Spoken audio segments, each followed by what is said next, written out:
बीरबल एक ईमानदार और धर्मप्रिय व्यक्ति थे।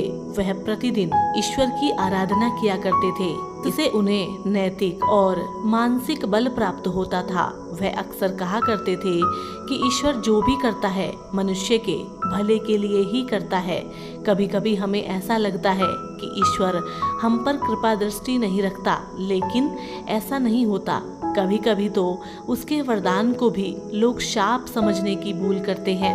हमको थोड़ी पीड़ा इसलिए देता है ताकि बड़ी पीड़ा से बच सकें। एक दरबारी को बीरबल की ऐसी बातें पसंद नहीं आती थी। एक दिन वही दरबारी दरबार में बीरबल को संबोधित करता हुआ बोला, देखो ईश्वर ने मेरे साथ क्या किया। कल शाम को जब मैं जानवरों के लिए चारा काट रहा था तो अचानक मेरी छोटी उंगली कट गई। क्या अब भी तुम यही कहोगे कि ईश्वर ने मेरे साथ अच्छा किया? कुछ देर चुप रहने के बाद बीरबल बोले, मेरा अब भी यही विश्वास है, क्योंकि ईश्वर जो कुछ भी करता है मनुष्य के भले के लिए ही करता है। सुनकर वह दरबारी नाराज हो गया कि मेरी तो उंगली कट गई और बीरबल को इसमें भी अच्छाई ही नजर आ रही है। मेरी पीड़ा तो जैसे कुछ नहीं। कुछ अन्य दरबारियों ने भी उसके सुर में सुर मिलाया। तभी बीच में हस्तक्षेप करते हुए बादशाह अकबर बोले, बीरबल हम भी अल्लाह पर भरोसा रखते हैं, लेकिन यहाँ तुम्हारी बात से सहमत नहीं। इस दरबारी के मामले में ऐसी कोई बात दिखाई नहीं देती जिसके लिए उसकी तारीफ की जाए।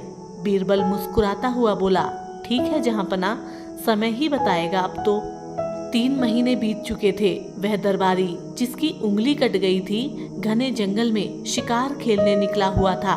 एक हिरन का पीछा करते हुए वह भटक कर आदिवासियों के हाथों में जा पड़ा।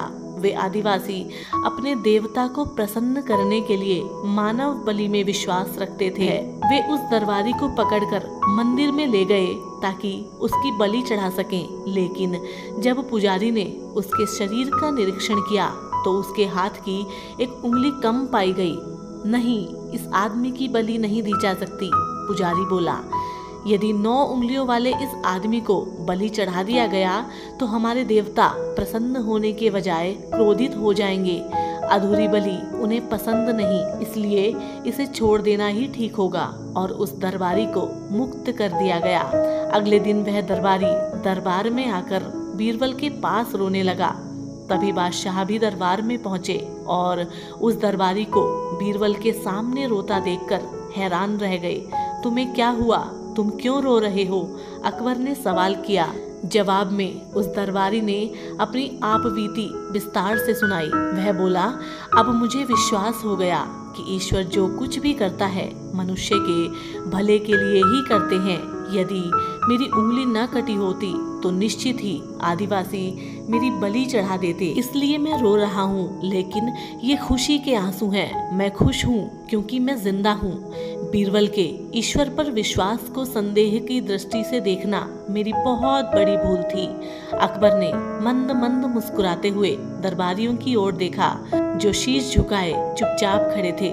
अकबर को गर्व महसूस हो रहा था कि बीरबल जैसा बुद्धिमान उसके दरबारियों में से एक है। तो साथियों, हम उम्मीद करते हैं आज की ये शिक्षाप्रद कहानी आपको पसंद आई होगी और इसी तरीके की और ज्ञानवर्धक कहानियों के लिए आप हमारे साथ जुड़े रहिए और हमारी वीडियो को अपने मित्रों और परिवारजनों के साथ में अवश्य साझा कीजिएगा। हम आपसे मिलेंगे एक और कहानी के साथ। तब तक के लिए नमस्कार, जय हिंद।